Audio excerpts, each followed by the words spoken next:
बहन के ख्वाबों से उभरती हैं जी ख्वाहिशें।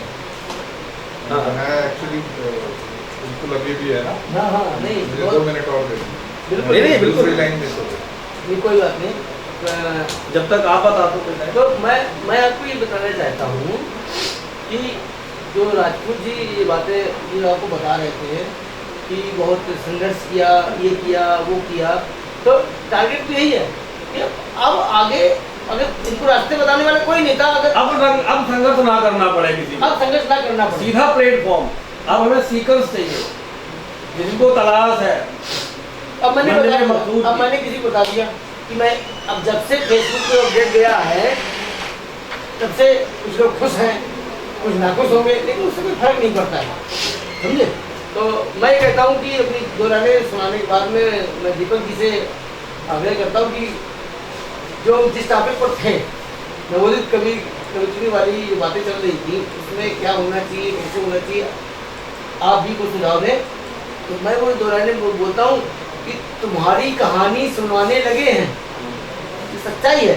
आज के 4 महीने पहले क्या था और आज क्या है, मैंने भी बहुत नाक लड़ी लोगों के सामने, लेकिन सामान जागा, सब छोड़ दिया। मैं आपको तुम्हारी कहानी सुनाने लगे हैं, कई लोग मुझको सताने लगे हैं, और जिन्होंने कभी भी मुझे कुछ न समझा, जिन्होंने कभी भी मुझे कुछ न समझा, मेरे सामने सर झुकाने लगे हैं। बहुत अच्छा, बहुत बढ़िया है। मेरे सामने सर झुकाने सर लगे झुकाने हैं, लगे। और जिन्होंने कभी भी मुझे कुछ न पानी मिलाया, वही आज मदरा पिलाने लगे हैं।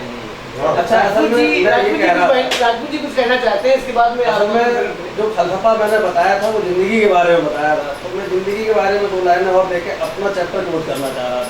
तो वरना हर शब्द के ऊपर कुछ ना कुछ मसाला है। बिल्कुल बिल्कुल। आज का चैप्टर, आज का चैप्टर आपका चैप्टर क्लोज होगा तो हम तो मर जाएंगे। नहीं फिलहाल इस मतलब आपकी हमारा आज के टीवी में हाँ जो फलसफा कहे का फलसफा तो आपने बता दिया, लेकिन किस चीज़ का? हाँ स्वागत वो जिंदगी का। स्वागत। अब जिंदगी क्या है ये और हम सोच रहे हैं, आपको डिस्कस कर लेते हैं। बाकी का इसी में हमारा वो संदेश भी छिपा है जिसकी वजह से आपको हम यहाँ तक खींच कर लाए। बाकी की बातें फिर नमस्ते जी आपको कर लेंगे। स्वागत है। नहीं कर लेंगे, ये वही बातें चल रही हैं, स्वागत ये है। वही बातें चल रही हैं सारी। बताएं। तभी मैं इधर बैठा हूँ कि वो इधर से ना जा पाए। मिटाकर खुद ही को यूं क्यों जी रहे हैं हम। मिटाकर खुद ही को यूं क्यों जी रहे हैं। मिटाकर खुद ही को यूं क्यों जी रहे हैं हम, ये जामे बेबसी क्यों पी रहे हैं हम। क्यों पी रहे हैं। बहुत अच्छे। आवाज़े हक यहाँ उठाते नहीं हैं क्यों, सहमे हुए लबों को क्यों सी रहे हैं हम। क्यों सी रहे हैं। बहुत अच्छे। सहमे हुए उन लोगों को सारे युवा नवोदित साथियों के स्वागत के लिए है, उनके वेलकम के लिए है।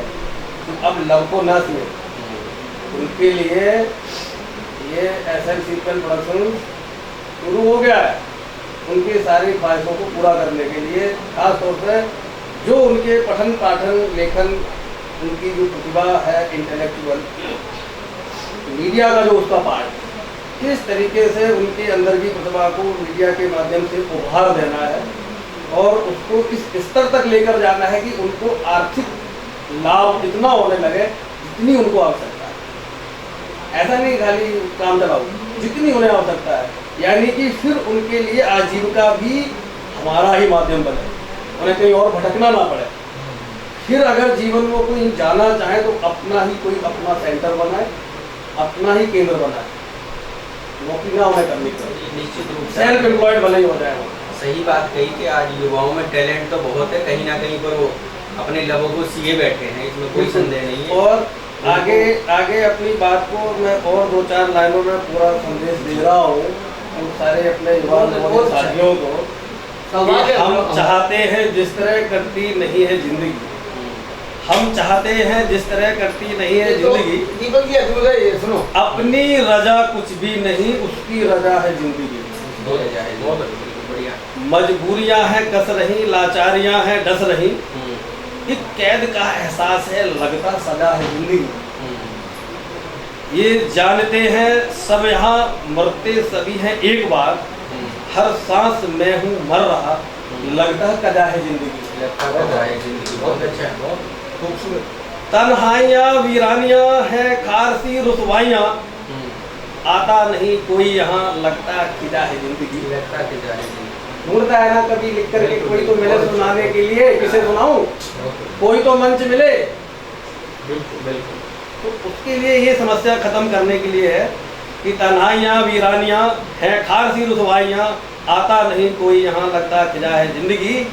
अपनी वफा के अहद से हम जी रहे हैं लहद में, लगता फर्ज के बोझ से बस दब गई है जिंदगी। हमने ठेका ले रखा दुनिया की सारी बातों को सोचना, देखना और लिखना। तो कभी है ना, पत्रकार है ना, ठेका समझ लिया, खुद ही ले लिया, ठेकेदार बन के घूमने लग गए, ये भी गलत है ना। इसको आगे और मैंने जो अंतिम है इसका वो ये है कि लब पे अरज कोई नहीं, बाकी गरज कोई नहीं। लब पे अरज कोई नहीं, बाकी गरज कोई नहीं, हर पल गरज की मार से अब मर गई है जिंदगी। बहुत अच्छा है। और अंतिम जो इसका बॉन्ड है, शायद समझ में आ गया तो उसको मकसद समझ में आ जाएगा अपनी जिंदगी का भी और हमारे कार्यक्रम का भी। मैं गैर था, मैं गैर हूँ, अपना मुझे समझा नहीं, रुसवा किया, ठुकरा दिया, लगता कब है। लगता कब आए जिंदगी। बहुत बढ़िया। अगर इस मौके को भी आज युवा नहीं समझ पाया, हमारा उस नवोदित साहित्यकार साथी वर्ग, तो फिर वो जाने, उसकी किस्मत जाने, सबकी किस्मत उसके साथ में। हम एक प्लेटफॉर्म बना करके आदमी को आमंत्रित कर सकते हैं, देने की कोशिश कर सकते हैं, जबरदस्ती नहीं दे सकते। थोपने वाली स्थिति नहीं है कि जो हम कर रहे हैं वही सबसे ज़्यादा बेस्ट है। ऑप्शन इससे भी बेहतर ऑप्शन हो सकते हैं लोगों के पास। इसके बाद चूँकि हमारे पास सीमित संसाधन हैं, जो संपन्न लोग हैं, हो सकता है इसका एक बेहतर बृहद रूप शुरू कर दें, उसमें भी हमें खुशी होगी। क्योंकि देखो वट वृक्ष का एक बीज तो छोटा सा ही होगा, वो बड़ा होकर जब बनता है दरगद, कई बीज लगते हैं, कई फल लगते हैं, कई बीज होते हैं, फिर वो भी कहीं चिड़िया खा के जाके नीट करती है, तो वहाँ से जाके भी नया पौधा बनता है। बिल्कुल। तो ये हो सकता है ऐसी जगह बीज लगा हो कि जहाँ इतने दरगद भी बन जाए, तो इसके आसपास कोई अभी है ही नहीं पेड़, तो इसको बहुत जगह मिलेगी फैलने के लिए। जब दूसरे पेड़ और लगे होंगे तो फिर संकीर्ण चीज़ें हो जाएंगी। अभी पूरा वक्त है सभी साथियों के लिए जो इसमें अपना रोजगार तलाश है, उनके लिए बेहतर प्लेटफॉर्म है। बिल्कुल बढ़िया। और जो लोग अपनी उस आत्मचिंतन को आत्मतत्व के रूप में पब्लिक के सामने लाना चाहते हैं, तो उनके लिए व्यक्ति का बड़ा अच्छा है। देखिए बहुत मोटी सी बात है कि जब हम राष्ट्र के प्रति समर्पित होकर निकलते हैं और हम उसका लक्ष्य बनाते हैं, सेना को अपना माध्यम बनाते हैं कि सेना के माध्यम से हम सीमा पर जाकर देश की रक्षा करेंगे, तब हम उस सेना में जाने के लिए भी कहीं ना कहीं एक ट्रेनिंग की आवश्यकता पड़ती है, एक टीचिंग की आवश्यकता पड़ती है। तब जाकर हम सीमा के लिए तैयार हो पाते हैं और सही रूप से जब हम सक्षम होते हैं शारीरिक और मानसिक रूप से, तब हम सीमा पर अपने देश की सुरक्षा कर पाते हैं। ठीक उसी प्रकार से साहित्य जगत में भी है। यदि हम साहित्य के माध्यम से अपने राष्ट्र के लिए कुछ करना चाहते हैं, तो उसके लिए हमें एक अच्छा प्लेटफॉर्म मिलना, एक अच्छी टीचिंग मिलनी, एक अच्छी ट्रेनिंग मिलनी, एक अच्छा मंच मिलना, ये बहुत आवश्यक है। हमें बहुत खुशी है भुवनेश जी की जो मेरा उद्देश्य था, मैं उस उद्देश्य तक मैंने आपको प्रयास किया और वहाँ तक पहुँचाया। जो मैं चाहता था वही चीज़ है, जो आपके मन में है वही मेरे मन में है। अच्छा, जो ख्वाहिशों की बात चल रही थी, आपने अपनी ख्वाहिशें बताई और राजपूत जी ने अपनी बताई। मैं दीपक गोस्वामी जी से आग्रह करता हूँ कि वो भी अपने कुछ विचार रखें कि इसमें कहाँ से सहयोग और क्या हो सकता है। बहुत बहुत धन्यवाद दुर्गेश अवस्थी जी। और पहली बात तो यही कहूँगा कि कुलदीप सिंह राजपूत जी के इस अभिनव प्रयास तो हम ये कहेंगे कि एक दिन मील का पत्थर बनेगा। नई सोच है, नई दिशाएं हैं इसके लिए। और सारा प्रत्यय जब मैं सुन रहा था तो मेरी कल्पना में कुछ दृश्य कर रहे थे कि आप कर क्या रहे थे एक्चुअल में। जब एक नदी ऊबड़ खाबड़ पहाड़ों से उतरती है मंदाकिनी, तो वो उच्छृंखल होती है। जो नवांकुर हैं, आप उनकी तुलना अपने प्रयास में उस मंदाकिनी से कर सकते हैं। और अगर एक नदी से सबको लाभ मिले, उसकी सुंदरता से, उसकी अभिव्यक्ति से, सौंदर्य बोध होता है नदी को देखकर, और हर प्रकार का लाभ मिले, उसके लिए उसको गंगा में, हरिद्वार में आकर गंगा में बदलना जरूरी है। बिल्कुल। तो वो पवित्र कार्य कुछ कह सकते हैं कि आपका ये नवांकुर का जो प्रयास है, ख्वाहिश है, जो लोगों की मन में दबी ख्वाहिशों को पूरी तो करेगी ही, उसके साथ साथ उनको उस साधना का सही प्रतिरूप, सही रूप बताएगी कि किस प्रकार से आपको निखरना है, किस प्रकार से आप एक ऐसी प्रतिमा में बदलेंगे जिसकी संसार सराहना करेगी। निश्चित रूप से ये प्रयास सफल होगा। आपके मन में कुछ संदेह या खुद से सवाल थे कि हम ये वृक्ष बनाएंगे, लेकिन हो सकता है कि कल को कोई वट वृक्ष जो है इस कंसेप्ट को और बड़ा कर दे। तो मैं ये कहूँगा कि आपके चैनल का नाम ही रफ्तार है। हम चाहते हैं, हाँ, उस रफ्तार से आप बढ़ेंगे कि एक दिन जो है ये वट वृक्ष भी आपका होगा, बीज भी आपका होगा, और फल भी आपके द्वारा ही दुनिया को प्राप्त मैं चाहता हूँ इसका हर भी, यहाँ का हर बच्चा निकल के एक नया संस्थान बने, अपने आप नई संस्था बने, नया संस्थान बने।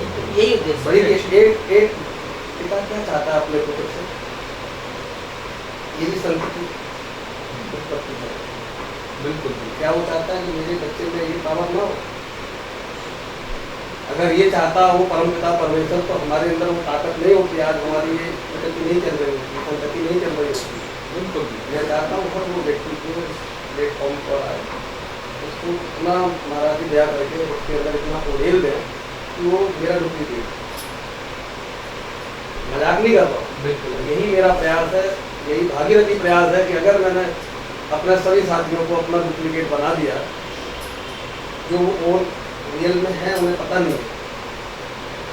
असली जो मैं कहना चाह रहा हूँ, नहीं, ये सच्चाई है बिल्कुल, इसमें कोई संदेह नहीं। बहुत हमने कोई भिन्नता नहीं है, हमने आप में कोई भिन्नता नहीं है, हम और आप थे में, सिर्फ हमारे आपके आवरण और परिवेश का थोड़ा सा हमारे आपके द्वारा बनाया हुआ जो वो अलग है। ताकि हम और आप एक ही हमारे ध्यान से आप देखिए, बहुत सारे युवाओं के दिल में बहुत कुछ कर गुजरने की जिज्ञासा भरी हुई है, मगर उनको सही बात है कि एक मंच और एक माध्यम अच्छा नहीं मिल पा रहा है। दरअसल कई तरह की दुकानें सजी हुई है बाजार में, जहाँ आप है पूरा हाट है, पूरा बाजार है, कई तरह की दुकानें, कई तरह। अब आपको क्या खरीदना आप आए, आपको नहीं पता। आप घर से निकले थे कि मुझे वो लेने जाना है सामान, फिर आप किसी ख्याल में घूम आएंगे, या साथ में कोई रास्ते में ऐसा आपका कोई मित्र मिल गया, उसके साथ आप बैठ गए, घर से जो लेने निकले वो भूल ही गए, कुछ और ही करने लगा। आपकी बात तो यही हो जाएगी, कई तरह की दुकानें सजी हुई हैं इस बाजार में, हम लेकर आएंगे उनको सही रफ्तार में और नहीं छोड़ेंगे कभी बीच मझधार में। बहुत अच्छे। अच्छा, कंक्लूजन की तरफ जाने से पहले हम चाहते हैं कि आप भी कुछ सुना दें। जी डॉक्टर साहब, स्वागत, बताएं। इरशाद।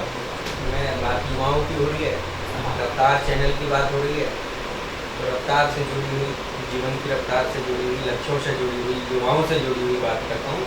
क्योंकि आज युवा हमारा देश का बहुत कुछ सोचता है, बहुत कुछ करने में सक्षम भी है, मगर उसको कहीं ना कहीं एक नेतृत्व की कमी महसूस हो रही है, मंच की कमी महसूस हो रही है। बिल्कुल। और जिसका आप प्रयास करें, जिस मंच को तैयार करने का आप प्रयास वही करें, वही प्रयास। तो उसी युवाओं की मैं बात करता हूँ कि करना तो बहुत कुछ चाहता है, मगर वो कैसे करेगा। तो 4 पंक्तियों में देखिए वो क्या करना चाहता है कि शहीदों की कतारों में मैं अपना नाम लिख दूंगा, करूंगा काम कुछ ऐसा अलग अंजाम लिख दूंगा, भले ही डोर सांसों की कट जाए गम कैसा, तेरे सीने पे आकाश हिंदुस्तान लिख दूंगा, तेरे सीने पे आकाश हिंदुस्तान लिख दूंगा। तो आज का युवा हमारा देश पर हिंदुस्तान लिखने के लिए आतुर है आकाश पर, मगर निश्चित रूप से कि वो किस प्रकार लिखे, उसको किस कलम और किस स्याही की आवश्यकता है, वो आप प्रदान करेंगे। और मैं इसी आशा से अपनी बात समाप्त करता हूं। आकाश पर हिंदुस्तान का नाम लिख चुका है, क्योंकि हिंदुस्तान हम लोग हैं और आकाश ये हैं। कुलदीप सिंह राजपूत जैसे हम आंचल लिखते हैं, वैसे आप वो लिखते हैं, ये आकाश लिखते हैं। बहुत अच्छा, मतलब आप लोग ये आप लोगों की पहले से स्क्रिप्ट था क्या कि आपको ये बोलना है? आपने फोन से बोल दिया था क्या? बहुत अच्छा उत्तर, मतलब आकाश जोड़ दिया तो बोला कि कल भी एक आकाश आए थे, कल भी आए थे, कभी भैया आकाश से तो आकाश मिलेगा ही, क्या करोगे? आंचल का काम है ढक के ले आना और आकाश को आकाश से मिला देना। अखर ने बोला भी था कि आकाश से आकाश मिला, क्या बात है, आंचल फिर आकाश में लहराया, क्या बात है, क्या बात, गहरी बात है। बहुत अच्छी चर्चा हुई, बहुत अच्छा। और हमें तो सबसे ज़्यादा प्रसन्नता इस बात से हो रही कि हमारे आग्रह को डॉक्टर साहब ने, हमारे दीपक भैया ने स्वीकार किया और आप लोग हमारे स्टूडियो में आए। आप लोगों का तहे दिल से बहुत बहुत धन्यवाद। और राजपूत भैया अगर कुछ कहना चाहें तो ठीक है, नहीं तो माँ शारदी की कृपा से मीटिंग का समापन करते हैं। नहीं, अभी तो एक बार में कह देंगे तो ये कुआं चले जाएंगे ना, इनको बार बार बुलाना है, बार बार इनके पास जाना है। आप तो समझे नहीं, धीरे-धीरे अब आगे क्या है कि वही मिलके चलेंगे, सब लोग मिलके काम करना है। थोड़ी बहुत देर में बात पूरी होती है। जैसे किसी आदमी को खाने की आदत हो, 8-10 रोटी खाता है, आपको 2 रोटी खाने की आदत हो, बात समझ रहे हो मैं कहना चाह रहा हूँ। और उसके साथ आप उसके घर स्टाइल में चले गए, खाना खाने बैठ गए, जिसके घर में बैठे वो तो वही खा रहा है, खाता ही तो है। आप उसके घर गए, वैसे संकोच था कि यार उसके घर में है, खाना आया तो उसके साथ आई थी, वो तो खाई नहीं। उसके बाद उसने कहा कि और बोला हाँ ठीक है, तो ले आया उन्होंने 2 और कर दी। अब हम इस इंतजार में बैठे हैं, शायद कोई और पूछे, उन्हें क्या पता, उन्हें तो यही पता था कि 2 मेरा ये खा गया तो 4 खा लेता होगा, कोई पूछने ही नहीं आया। ऐसी स्थिति तो है नहीं यहाँ पे। तो ये है कि अगर करना रहा है 2 खानी तो 2 खाओ, 10 खानी 10 खाओ, 10-20-50 ले जाने तो ले भी जाओ, क्या बताइए। तो वो हम कच्चा माल थोड़ी दे रहे, पका हुआ माल दे रहे। अच्छा, कभी कभी थोड़ा सा इसका वॉल्यूम हो जाता है। आपने कहा कि कोई रिश्तेदार आए 10 खाता है, हम 2 खाते हैं, तो उसकी 10 की भरपाई के लिए वो तो बेचारा परेशान हो जाएगा, एक और ले ले, एक और ले लो। अरे तुम्हारे एक कहने से 5 ही हो पाएंगी, वो तो 10 खाता है यार। थोड़ा अगर उल्टा देखें, हम 10 खाने के मूड में हैं, लेकिन ये लोग 2-2 रोटी खाने वाले हैं, पेट फट जाएगा इनका। अगली बार फिर खिला दे तो भाई साहब मेरा मंतव्य समझ गए। बहुत बढ़िया आ रहे ट्रैक पे। जब 2-4 टुकड़े तो अभी भी आपने 2-3 मिनट में डाल दिए, एक्स्ट्रा तो होता क्या? मेरी बात तो आ गई, मेरी बात आ गई ना। देखिए, हम काव्य को और अपने साहित्य को बढ़ाने की बात करते हैं, तो कहीं ना कहीं हमें हमारे बुजुर्गों को वट वृक्ष की भांति आने वाली पोपलों को सहारा देना होगा, उनको बढ़ाना होगा। और हमारे बुजुर्ग हमारी आने वाली पीढ़ी का जब स्वागत करते हैं तो निसंदेह आने वाली पीढ़ी संस्कारवान होती है और वह देश को एक दिशा देती है। मैं तो बस एक ही चीज़ कहता हूँ कि बहुत सारे नवोदित कवि कवित्रियाँ, उनमें से एक दुर्गेश अवस्थी भी है, अभी भी हमने जन्म लिया है। हमारे जैसे लाखों लोग हैं जो हाथ फैलाए खड़े हुए हैं, उनको कुछ प्रयास हमने किया है कि उनको समेटने का। उनमें से राजपूत भैया ने प्रयास किया है और आप लोगों ने भी स्वीकृति दे दी है। हम चाहते हैं कि सब लोग मिलकर इस काम को करें। आप लोगों का बहुत बहुत धन्यवाद, बहुत बहुत आशीर्वाद। जिस आप लोग प्रकार से इस कार्य को कर रहे हैं, मैं तो जिस प्रकार एक बड़ा घर का मुखिया अपने छोटे बच्चों को आगे बढ़ाने का प्रयास करता है, मुझे ऐसा आपका भागीरथी प्रयास लगता है। और आपको 4 पंक्तियां मेरे मन में आ रही हैं कि मैं समर्पित करते हुए 4 पंक्तियां देखिएगा, आपके लिए स्पेशल समर्पित हैं पंक्तियां कि बुजुर्गों की दुआओं ने अनोखा काम कर डाला। मैं जुगनू सा था बस टिम टिम, मुझे दिन मान कर डाला। बहुत सुनो इनकी दुआओं में असर वो है चमत्कारी, सुनो इनकी दुआओं में असर वो है चमत्कारी। हुई जिस पर कृपा इनकी, उसे भगवान कर डाला। क्या बात हुई जिस पर कृपा इनकी, उसे भगवान कर डाला। तो आप वही प्रयास कर रहे हैं कि आने वाली कोपलों को आप वट वृक्ष बनाने का प्रयास कर रहे हैं। अंदर के रावण को जगा दिया है, ये छोड़ेंगे नहीं। अब रावण नहीं आएगा, हाँ? अब रावण नहीं आएगा। बहुत अच्छा लगा हमें यहाँ पर आकर। रावण के ऊपर 11 के लिए इनके पास नहीं है। अब रावण नहीं आएगा। उसी सब्जेक्ट से लेके चलते हैं। बहुत अच्छा उसी प्रयास subject से लेके आपका। चलते हैं, जैसे आपने जरूरी मैं की बात आपको की। बहुत बहुत साधुवाद देता हूँ इस प्रयास के आपका लिए। स्वागत है, बिल्कुल स्वागत हमने है। जी आपने जो लोगों की बात की कि माँ सर पर हाथ रख दे तो तकदीरें बदल जाती हैं। माँ सर पर हाथ रख दे तो तकदीरें बदल जाती हैं। माँ दोपहर साथ बिताए तो तस्वीरें बदल जाती हैं। वो एक माँ ही होती है जो देती है हमेशा ममता। एक माँ ही होती है जो देती है हमेशा ममता। माँ हाथ छून ले तो लकीरें बदल जाती हैं। आप लोगों का तहे दिल से बहुत बहुत स्वागत स्टूडियो में आने के लिए। और हम चाहते हैं हम लोग आपका आशीर्वाद हमेशा मेरे साथ में रहे। राजू भैया इसमें लगे हुए हैं। राजपूत जी ने जो प्रयास किया है वो निश्चित रूप से सार्थक प्रयास है और वो निश्चित रूप से सफल होगा। हमारे दीपक जी ने, मुझे याद आ रहा है इसी चर्चा के दौरान, जैसा आपका प्रयास है कि जिनके हिस्से की जो चीज़ें हैं वह उनको मिलनी चाहिए, उनको एक मंच मिलना चाहिए जब उनके भाग्य का। तो उसी पर एक हमारे, मुझे याद है मैंने सुनी है, मेरी बड़ी प्रिय पंक्तियाँ हैं।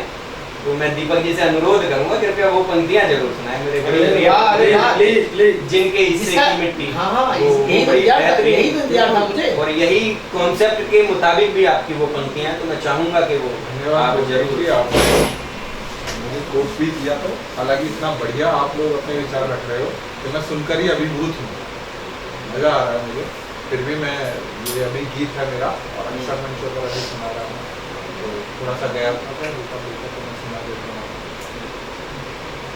जिनके हिस्से की मिट्टी, अद्भुत है ये तो भाई, सुना बस है। उनके सपने बोने दो। अद्भुत जी, प्लीज प्लीज। जिनके हिस्से की मिट्टी, बस उनके सपने बोने दो। अपने अंधे लालच को बच्चे ना भूखे सोने दो, बच्चे ना भूखे सोने दो, बच्चे ना भूखे सोने दो। क्यों हर बच्चे को शब्द नहीं, क्यों नहीं है सबकी भाषाएं। बहुत अच्छा, बहुत बढ़िया। हर बच्चे को शब्द नहीं, क्यों नहीं है सबकी भाषाएं। कुछ सपने सारे पूरे हैं, कुछ बिखरी टूटी आशाएं। क्यों एक आंख है ललचाई और एक गोद में सागर है। बहुत बढ़िया। और एक के सर बस छप्पर है, दूजे का महलों सागर है। बहुत बढ़िया। सब नन्ही ठंडी पीठों को, सब नन्ही ठंडी पीठों को उनके हिस्से के बिछौने। क्या बात है भाई, बहुत बढ़िया, बहुत अच्छा। बच्चे ना भूखे सोने दो, बच्चे ना भूखे सोने दो, बहुत मार बच्चे ना भूखे सोने दो। बहुत बढ़िया, बहुत बहुत बहुत। हृदय की गहराइयों से लिखा हुआ है। चलो ये इस धन्यवाद, बहुत बहुत धन्यवाद। बहुत आप सभी का स्वागत है। और मतलब तहे दिल से आप लोगों का बहुत बहुत आपका धन्यवाद। धन्यवाद करता हूँ कि आपने हमें अवसर दिया, बुलाया, इस वार्तालाप में शामिल किया। हम चाहेंगे चर्चा आगे यूं ही अनवरत जारी रहे। जब नदी से समंदर और समंदर से नदी मिलती है तो धाराओं का जो एक चक्र बनता है, आवागमन का, वो कभी समाप्त नहीं होता। मंदाकिनी को गंगा में बदल